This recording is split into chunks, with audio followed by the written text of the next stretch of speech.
आणि म्हणून आमचं एक 7 दिवसामध्ये आमची त्यांची चर्चा होईल.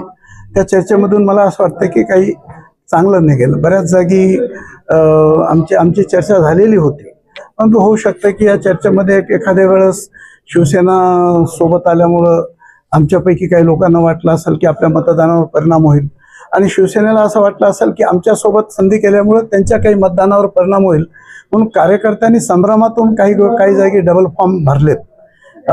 त्याच्यामुळं आम्ही काही फॉर्म भरू शकलो नाहीत, कारण रात्रपर्यंत आमची बोलणी चालू होती आणि आज सकाळपर्यंत ताबडतोब आम्ही फॉर्म भरू शकलो नाही. तरी 65 फॉर्म आम्ही जागेवर भरलेले आहेत.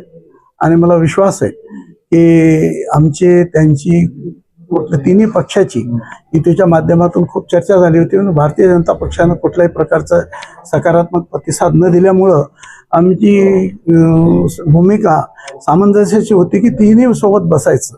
त्यामधून आमचं शिंदे गटांशी शिवसेनेशी बोलणं झालेलं आहे आणि त्यावर निश्चित प्रमाणात तोडगा निघेल. आणि त्यामधून कुठे संभ्रम निर्माण झालेल्या कार्यकर्त्याबद्दल थोडंसं समजून घेण्याचा आपण प्रयत्न